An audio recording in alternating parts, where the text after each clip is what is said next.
Shalom, selamat pagi anak-anak hebat semuanya. Semangat belajar untuk hari ini ya. Nah, untuk tematik kita masih pada tema 3 tentang benda di sekitarku. Dan masih pada subtema yang ketiga tentang perubahan wujud benda.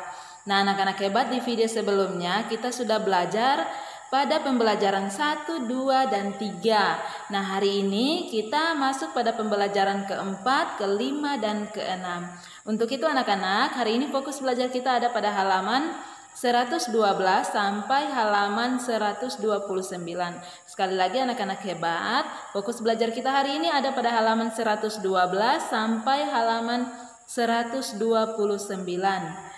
Nah, anak-anak hebat, di video sebelumnya kita sudah belajar perubahan wujud benda mulai dari benda padat menjadi cair atau yang disebut dengan mencair.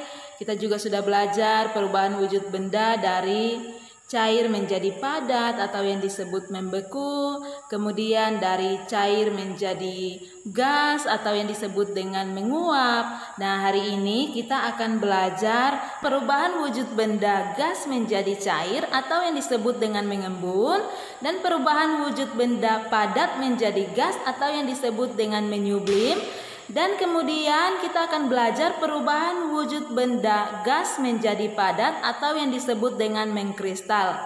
Nah, hari ini juga anak-anak kita akan belajar tentang satuan waktu. Untuk itu anak-anak simak baik-baik penjelasan Miss Rani ya. Mengembun adalah peristiwa perubahan wujud gas menjadi cair. Peristiwa ini merupakan kebalikan dari peristiwa menguap.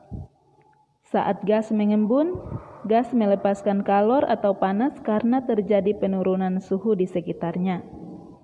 Peristiwa sehari-hari yang mudah dijumpai antara lain peristiwa pengembunan yang terjadi di pagi hari.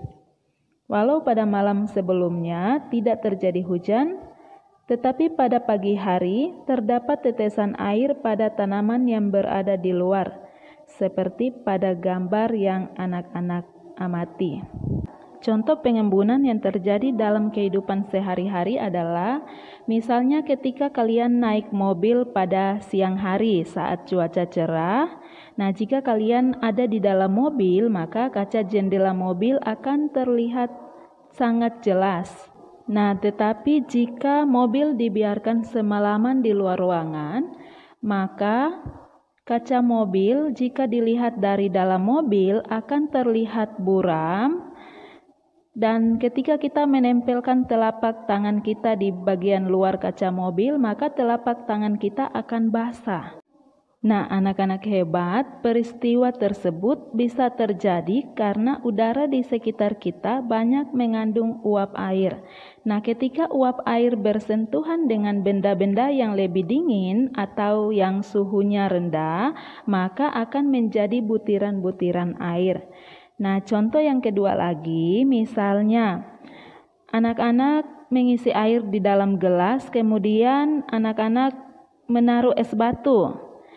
Nah, di sisi luar gelas akan terlihat butiran-butiran air. Nah, anak-anak tahu apakah butiran-butiran air atau sisi gelas dari luarnya basah itu karena air yang dari dalamnya itu keluar? Nah, tidak ya anak-anak, tetapi yang tadi ketika uap air bersentuhan dengan benda-benda yang lebih dingin, maka akan menjadi butiran-butiran air. Nah, itulah beberapa contoh proses pengembunan yang terjadi dalam kehidupan kita sehari-hari. Yang berikut adalah menyublim. Menyublim adalah perubahan wujud benda dari padat menjadi gas. Menyublim sering disebut dengan istilah penyubliman atau sublim. Dalam peristiwa ini, zat memerlukan energi panas. Contoh menyublim adalah kapur barus atau yang disebut kamper yang disimpan di lemari pakaian yang semakin lama akan habis. Nah, anak-anak hebat, kapur barus atau kamper dibuat dari zat kimia naftalena dan paradiklorobenzena yang berwujud gas pada tekanan normal dan suhu ruang.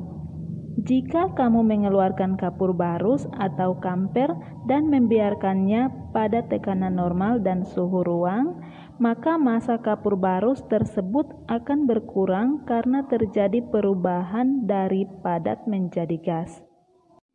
Yang berikut adalah mengkristal. Mengkristal atau menghablur adalah perubahan wujud benda dari gas menjadi padat. Perubahan wujud ini disebabkan oleh penurunan suhu atau pelepasan panas yang dialami benda tersebut. Contoh perubahan wujud dari benda gas menjadi padat adalah uap air yang berubah menjadi salju.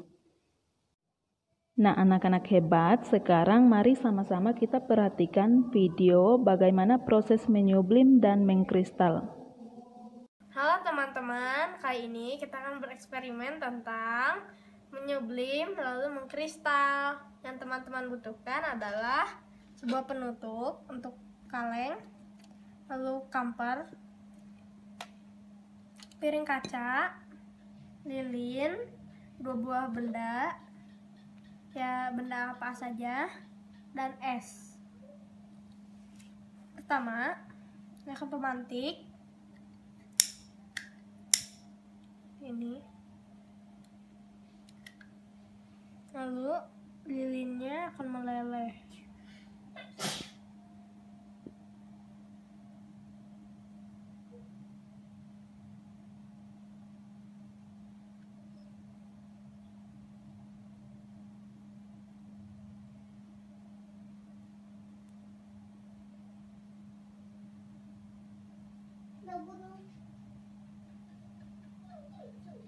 Lalu kalau sudah cukup, tempel lilinnya, lalu tambahkan 2 buah benda kecil, lalu masukkan kamper di atasnya. Berdirinya tuh aja. Nah, seperti ini. Lalu masukkan es ke tutupnya.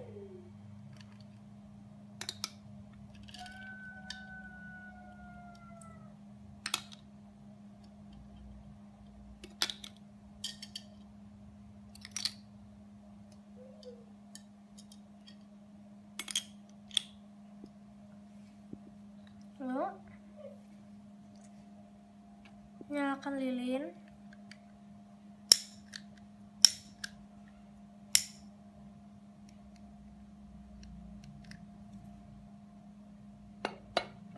Lalu kita menunggu.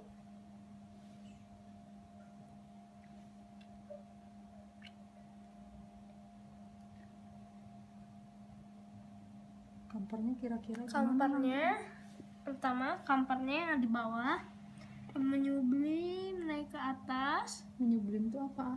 Menyublim tuh perubahan benda padat menjadi gas. Kamper itu padat,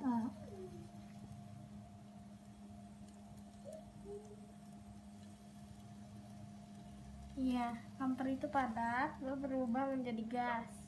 Lalu setelah terkena dingin, dia akan gimana? Dia akan mengkristal, yaitu perubahan dari benda gas menjadi benda padat kembali.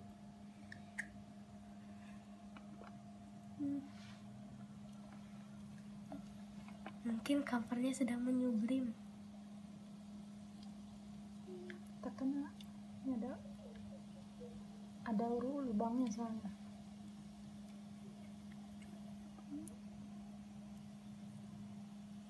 Sama ditekan tutupnya berlubang.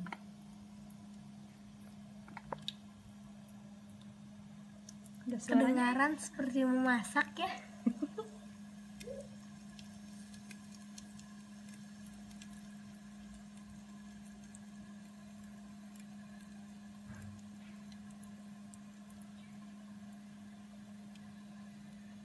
Berapa lama ya dibiarkan gitu? Kira-kira 5 menit.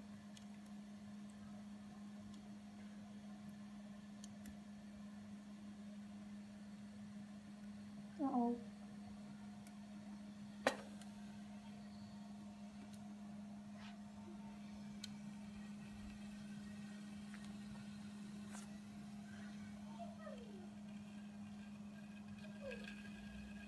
hitam dia apa-apa deh. Jangan dulu itu. Wah, di bawahnya Ada apa, asap? bawahnya ada asap dan seperti ada benda-benda semacam es. Sudah cukup? Nggak tahu, masih menyala ini, masih ada udara, masih ada, belum habis kampernya.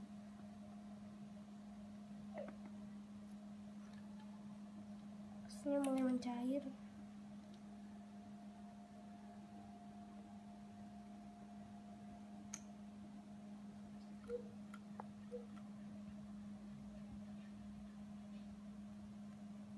Kalengnya ini sangat panas ya. Panas.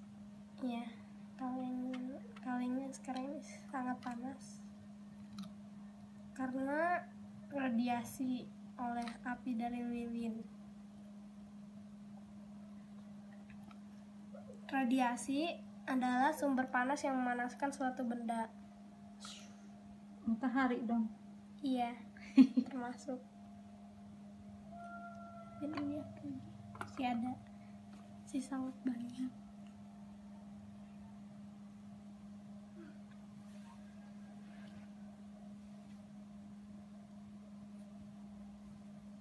Ini kalau mau buat air murni juga kayak gini ya. Iya. Di atasnya dikasih es. Panas.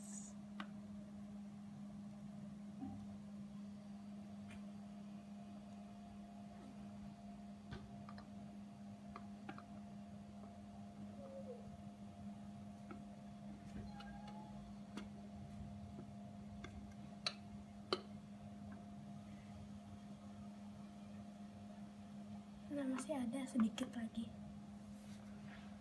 Mungkin kampernya harus dihancurkan sampai sangat kecil agar prosesnya bisa lebih cepat, karena kamper yang lebih padat akan lebih sulit menyublim.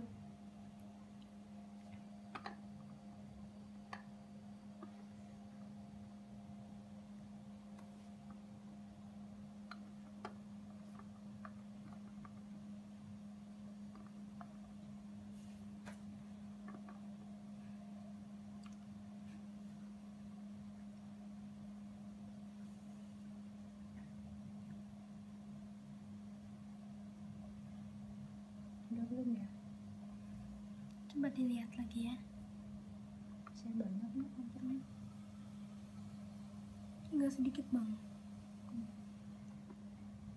Ternyata Di bawah tutupnya ada apa? Kelihatan nggak? ternyata di bagian bawah di tempat kamper tadi ada semacam cairan ya. Mungkin kampernya mencair duluan, meleleh sebelum menyublim.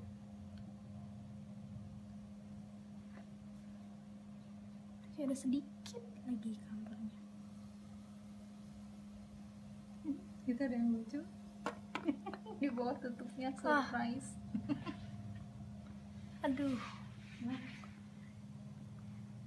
Yang sebenarnya terjadi saat Safa melihat ke dalam kaleng, lalu asap keluar banyak.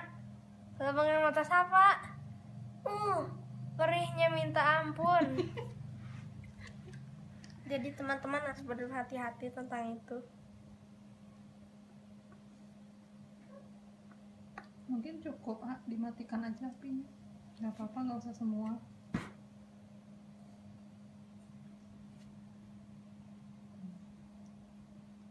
Nah, itu esnya pindahin dulu.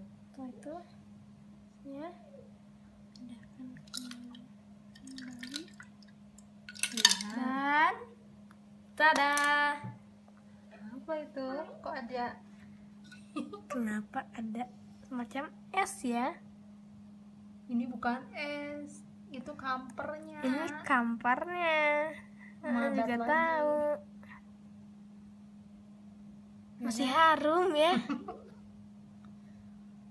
Sisanya segini. Apa itu? Apa terbakar? Aduh, asap yang di dalam sini jangan sampai masuk ke dalam hidung. Kesimpulannya, setelah kamper dipanaskan akan menyublim. Lalu setelah terkena dingin akan mengkristal kembali.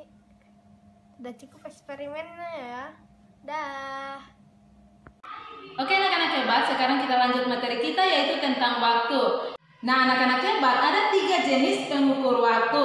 Ada jam matahari, ada jam analog, dan juga ada jam digital. Nah kalau jam matahari itu biasanya hanya digunakan oleh manusia pada zaman dahulu. Jadi mereka menggunakan matahari untuk melihat waktu, apakah ini waktu pagi, siang, atau sore ya. Nah terus kalau jam analog, jam analog itu yang menggunakan jarum ya, jarum menit, jarum detik, dan juga jam ya. Nah ini seperti yang Miss Rani pegang ini contoh jam analog.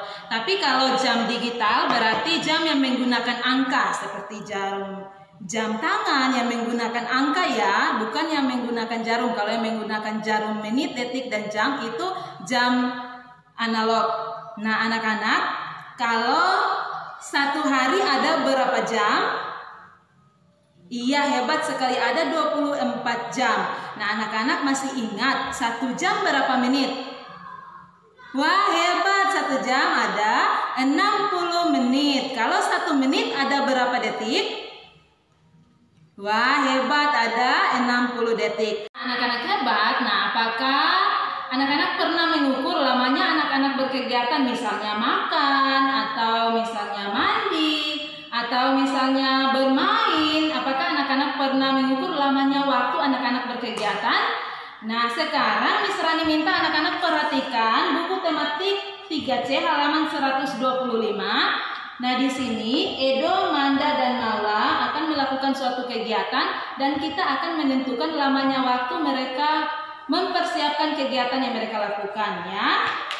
Nah di sini di halaman 125 ada Edo, Manda, dan Maula berbagi tugas untuk menyiapkan pameran ya. Jadi mereka akan mengadakan pameran. Nah Edo menata meja dari pukul 7 sampai 7.15. Nah di sini Miss Rani sudah tulis ya. Edo menata meja dari pukul 7 sampai 7.15 ya. Nah, Maula memasang tulisan di dinding dari pukul 7.05 sampai 7.20. Nah, sekarang Anda menyiapkan gambar dekoratif dan laporan. Sekali lagi, Manda menyiapkan gambar dekoratif dan laporan kegiatan dari pukul 7.10 sampai 7.30. Nah, anak-anak pertanyaannya, berapa lama setiap anak menyelesaikan tugasnya?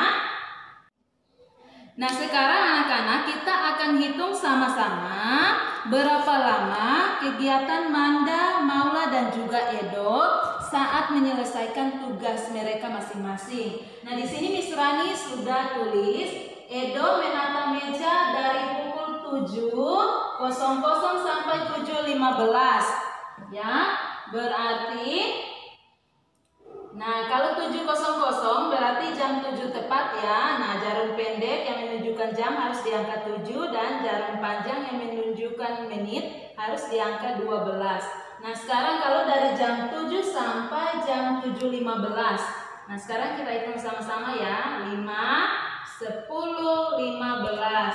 Nah, sekarang jarum panjang yang menunjukkan menit sudah berpindah ke angka 3. Nah, berarti kita hitung sama-sama sekarang berapa lama Edo menyelesaikan tugasnya. Nah, dari angka 12 ya.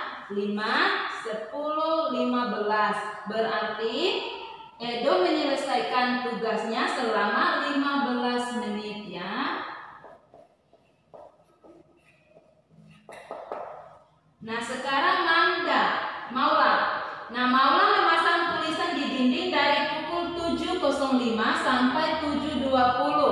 Nah, sekarang kalau jam 7:05, nah ini jam 7, sekarang kalau lewat 5 berarti jarum panjang yang menunjukkan menit ke angka 1 ya. Nah, sekarang ini jam 7 lewat 5 menit. Nah, sekarang dia menyelesaikan tugasnya pukul 7.20 ya. Berarti jam 7.20, jam 7 lewat 20 menit berarti, nah sekarang kita lihat sama-sama. 5, 10, 15, 20. Kalau 20 berarti jarum panjang yang menunjukkan menit ada di angka 4. Tadi kalau jam 7 lewat 5 ada di angka 1, sekarang kita hitung sama-sama mulai dari angka 1 sampai angka 4. Berapa menit Maula menyelesaikan tugasnya? 5, 10, 15. Nah, berarti Maula menyelesaikan tugasnya selama 15 menit.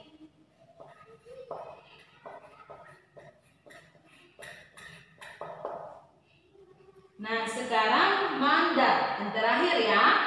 Manda menyiapkan gambar dekoratif dan laporan kegiatan dari pukul 7.10, 7 lewat 10 sampai 7 lewat 30 menit. Ya. Nah, sekarang jam 7 lewat 10. Ini jam 7 lewat 10 menit. 5, 10. Nah, berarti sekarang sudah di angka 2 ya. Jarum panjang yang menunjukkan menit sudah di angka 2. Ini jam 7 menunjukkan jam 7 lewat 10 menit. Sekarang kegiatan Manda dari jam 7 lewat 10 sampai jam 7.30. Nah, kalau jam 7.30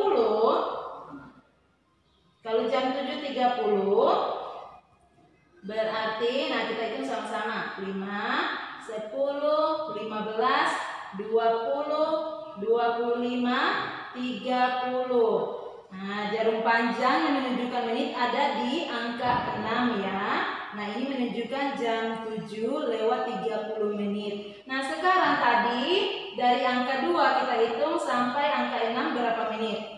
5, 10, 15, 20. Jadi, lamanya Manda menyelesaikan tugasnya itu 20 menit.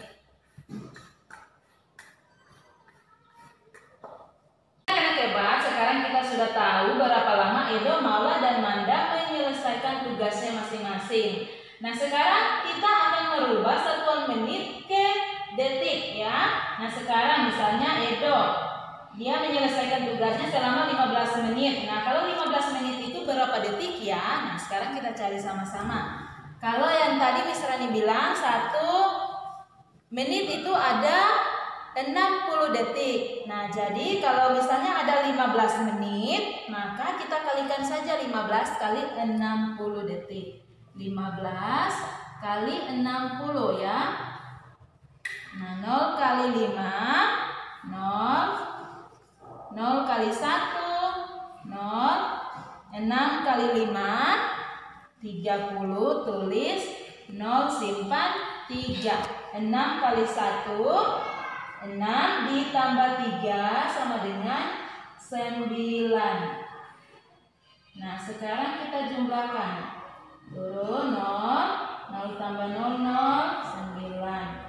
Berarti 15 menit itu sama dengan 900 detik ya.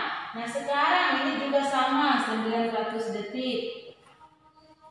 Nah, sekarang yang terakhir, Manda menyelesaikan tugasnya 20 menit. Kalau 20 menit itu berapa detik? Sekarang kita cari sama dengan yang tadi ya. 20 dikali 60. Nah, sekarang 0 kali 0, 0. 0 kali 2, 0. 6 kali 0, 0. 6 kali 2 berapa?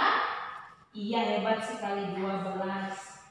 Nah, sekarang kita jumlahkan 0, 0, 2, 1.